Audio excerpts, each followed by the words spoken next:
Un message aux pratiquants psychiques actuels et futurs. Le diagnostic des problèmes de l'humanité est en lui-même très simple.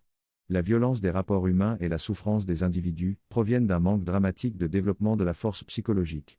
Qu'est-ce que la violence des rapports humains ? C'est par exemple la tendance de celui-ci ou de celui-là à nourrir quelques degrés d'animosité envers cet autre-ci ou cet autre-là. Une animosité qui va se traduire en posture de défiance, en provocation vicieuse, en remarques acides, en critiques acerbes, en attaques caractérisées, en agressions caractérisées, etc. Qu'est-ce que la souffrance des individus ? C'est fondamentalement l'incapacité des individus à demeurer intérieurement dans le détachement et dans la bienveillance. Et donc la tendance des individus à céder irrésistiblement à quelques degrés de débordement en émotions négatives et en sentiments négatifs. C'est l'individu jaloux, c'est l'individu insécure, c'est l'individu envieux. C'est l'individu triste, c'est l'individu anxieux, c'est l'individu angoissé. C'est l'individu craintif, c'est l'individu inquiet, c'est l'individu apeuré. Etc. Ce qui se passe, c'est que les individus ont des tendances intérieures négatives. Peu importe l'origine de ces tendances, peu importe la sophistication de ces tendances sont là, et elles fonctionnent sur la base des ressorts instinctifs de la nature humaine, et sur la base des interactions avec l'environnement. Notamment l'environnement social.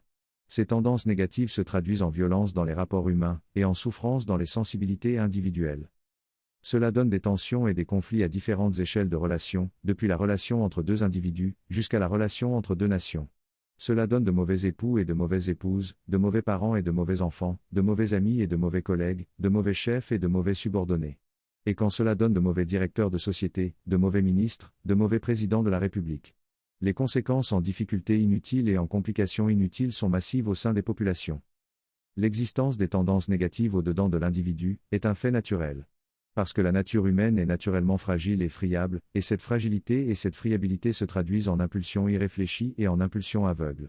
Le vrai problème, c'est que les individus ne prennent pas au sérieux la perspective de travailler à développer leur force psychologique.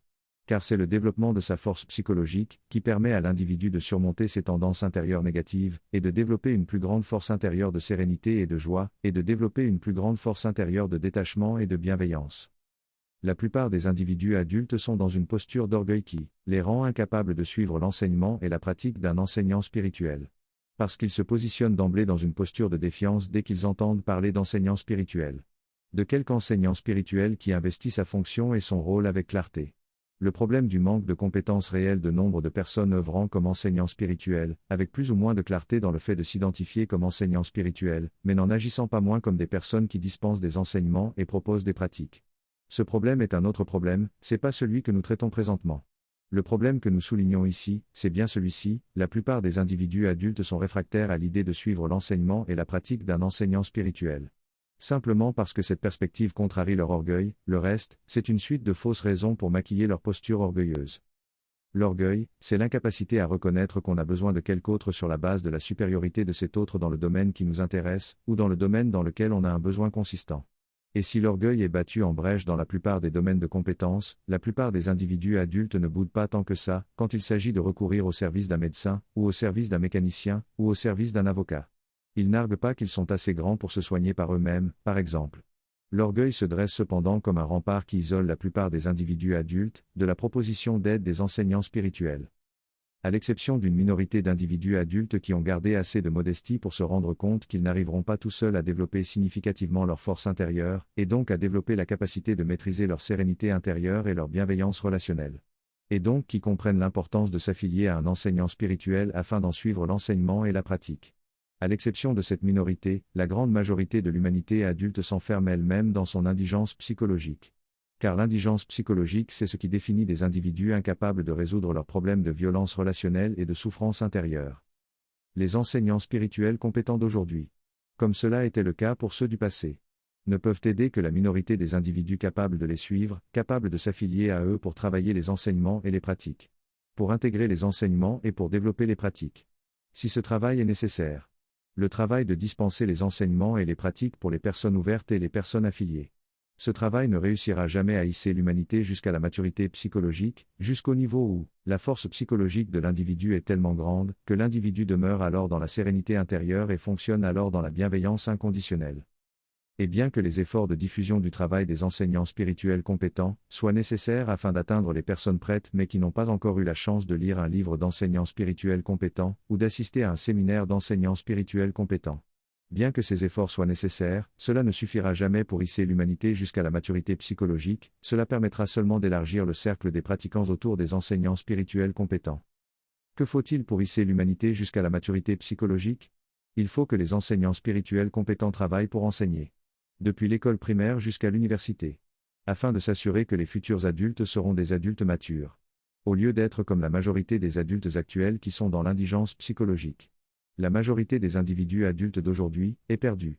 Comme cela a été le cas pour la majorité des individus adultes des siècles passés et des millénaires passés.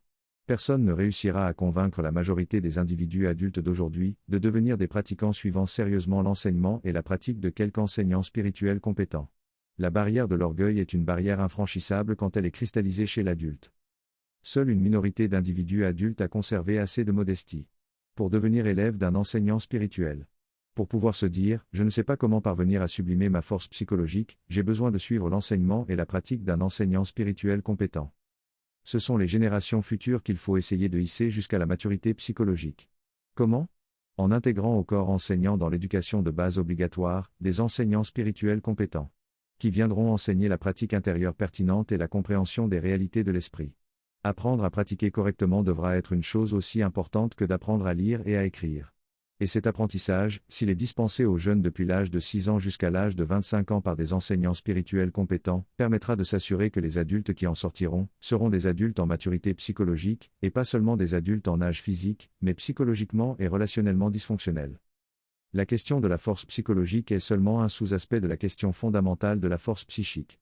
Je n'ai fait ici que donner un éclairage diagnostique de base du problème des violences humaines et des souffrances humaines. De la raison pour laquelle l'humanité vit dans cet état chronique de violence relationnelle et de souffrance personnelle. La solution pour l'individu, c'est de travailler sérieusement au développement de sa force psychique fondamentale.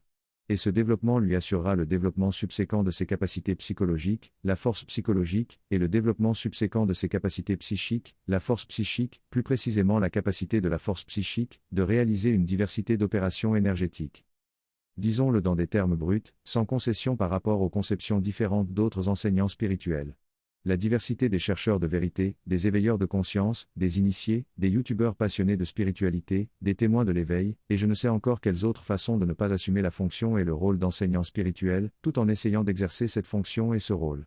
Disons-le dans des termes bruts, pour surmonter vos tendances intérieures négatives, pour surmonter vos tendances aux violences relationnelles et aux souffrances intérieures, pour réaliser la sérénité intérieure et la bienveillance inconditionnelle. C'est-à-dire pour magnifier et sublimer votre force intérieure. Tout comme pour développer vos capacités énergétiques et vos capacités psychiques. Le chemin, c'est de travailler sérieusement au développement de votre force psychique fondamentale. C'est-à-dire de vous investir dans la pratique psychique fondamentale. La solution pour l'individu, c'est de s'investir comme pratiquant psychique auprès d'un enseignant de la pratique psychique. Et la solution pour l'humanité, c'est d'intégrer des enseignants de la pratique psychique dans le système éducatif. En tant qu'individu, vous n'avez pas à attendre, engagez-vous maintenant dans le travail. Et si vous êtes déjà un pratiquant psychique, travaillez avec intelligence et volonté pour développer sans cesse votre niveau de pratique. Pour l'humanité, cela ne dépend pas de vous. Laissez les grands êtres, pour les nommer ainsi, laissez les grands êtres travailler à cela. Leur travail se déploie sur des échelles de temps qui transcendent les petites limites et les petites perspectives d'une incarnation individuelle. La continuité de conscience au fil des incarnations, et la préservation des capacités intellectuelles, des capacités énergétiques, et des capacités psychiques au fil des incarnations, permettent aux grands êtres de travailler sur des déploiements de projets qui leur prendront plusieurs incarnations.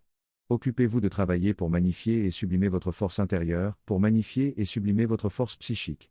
Et laissez-nous nous occuper des perspectives plus vastes pour aider l'humanité à se hisser elle aussi jusqu'à la maturité psychologique. L'enseignement de la pratique psychique deviendra une base dans l'humanité, dans l'éducation des générations, mais il faudra du temps. Des siècles encore. Mais ça se fera, et ce n'est pas à vous de vous agiter pour ça. Concentrez-vous sur votre pratique, travaillez, avec votre enseignant de pratique. Cyril Adongasu, enseignant de la pratique psychique.